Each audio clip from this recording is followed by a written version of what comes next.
Welcome to Business Inspirations. I'm Coach Cynthia Wihardja. I own the ActionCOACH franchise for South Jakarta. And as usual, Business Inspirations brings you the inspirational people with stories and experiences that will help us be better business people in the future. And today, our guest is Mr. Tom Aaker, the CEO of Standard Chartered Indonesia. And the theme for today is Think Global, Hire Local. Yeah, so it's about, the show is always about real people, real business, and real inspirations. And today we're going to talk about the whole concept of expatriates in Indonesia and what Tom believes should be the role of expatriates in terms of serving the country and bringing up the local talent, and how to bring up local talent so that when the expatriates leave, the locals can take their position. Just a bit of background on Tom. He is the CEO of Standard Chartered of Indonesia since November 2009. He has over 24 years experience in finance and banking, an MBA from the Kellogg School of Business and Northwestern University of Chicago, and joined Standard Chartered Bank in 1993, where he served as Group Corporate Treasurer. And before Indonesia, he was actually the CEO of Qatar, the Middle East, and North Africa, and the Managing Director of Zambia. What was interesting is when he left Zambia, he offered his last posting to a local managing director who took after him.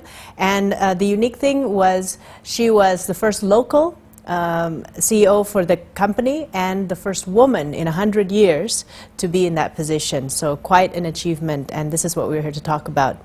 He envisions he will do the same for Indonesia, and I've had the privilege of knowing Tom through our involvement in the board of BritCham, and from a very short time knowing him, I know that he is a fantastic friend and one of the nicest people I know.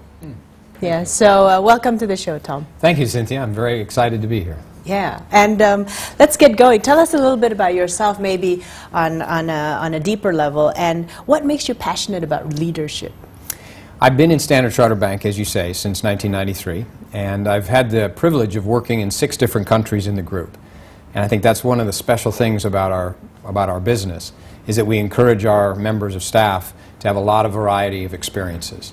I've worked in Hong Kong for 7 years, I was in London, I was in the Middle East, I was in Africa, of course I worked in the US, and now I'm in Indonesia, so many different regions of the world. In terms of my passion for leadership, I think that's in fact why I have stayed in the bank and why I'm so excited about our future.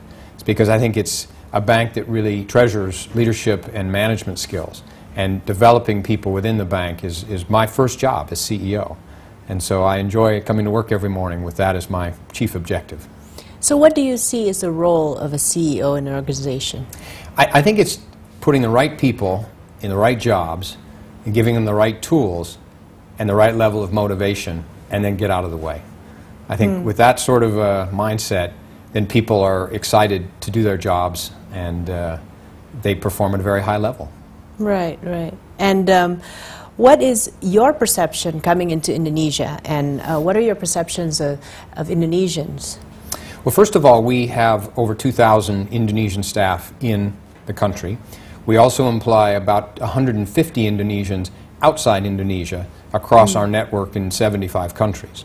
So all in, we have over 2,000 Indonesians in the bank. In Indonesia, I'm one of only 6 foreigners, so the rest of our staff are all local talent. And that's as it should be. I'm very, very happy with the level of talent that we have in the bank. I'm very confident that we can continue to grow our business by hiring local Indonesians at the most senior roles. Right. So what is your, you know, if you work with Indonesians, there's a lot of expatriates in the community that also say it's very difficult for Indonesians to take a leadership position. They're always saying yes, yes, yes, but things don't get done, or they hesitate to come forth and say what they actually mean to say. What's your experience with that? I don't share that bias at all. I've had only good experiences with our local Indonesian staff. I find them to be hardworking, well-trained, very professional, very international.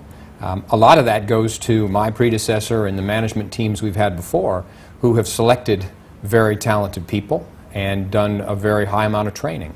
That's very important in Standard Chartered, that we have training not only in the classroom sense, but also on the job and learning from colleagues. And I think over the many years we've been operating here, we've trained so many of our staff to be high performers. We recognize and reward performance. That is the culture of the organization. So those people that are strong performing managers and leaders are well rewarded. And they tend to stay in the bank, and then they teach other people the same sort of skills that made them successful. So it's sort of a virtuous circle. I'm interested in your philosophy of leadership, I think, because I do meet a lot of leaders, and when I met you, the first thing that struck me was, gosh, this is such a nice guy. You know, he's such a personable, approachable things. And I can't help wondering that expatriates who feel that it is difficult to deal with Indonesians versus other expatriates who feel, like you do not share that opinion. I can't help to feel that there might be a difference in the philosophy or the approach that you take to leadership. Maybe as a general thing, can you tell us a little bit about what is the approach that you take as a leader? I think the first philosophy that I have personally is to try and lead by example. And I wouldn't expect anyone that works for me to do something that I wouldn't do myself or that I haven't done during my career. And I think I also would tend to give people the benefit of the doubt. And when I meet someone or appoint someone to a new role, hire a new member of staff, I would trust them to start with and expect that they will perform at a high level until they would prove otherwise. Where I think some managers would take the opposite view and hire someone or meet someone and expect to be impressed before they would accept that person. So I would give someone the benefit of the doubt first off and think that most people are innately good, strong, motivated employees and treat them like that, and they tend to then behave like that. When the expectations are high and they're praised and recognized and rewarded for behaviors, rather than showing up and being fearful or motivated only by the compensation. I find when you give people the right sort of reward, recognition, and positive messaging, that tends to be just as strong as incentive as a big pay packet. How do you get over the fact that sometimes you do come, I mean, the first thing they'll see is, oh, a bule, right? And definitely there's that immediate, oh, I'm Indonesian, he's a bule. Do you get that at first? And I know that there's a lot of Indonesian people that have that perception at first that closes them up before anything else. Perhaps I did in the first few months I was here. I've been in Indonesia now for 18 months, a year and a half.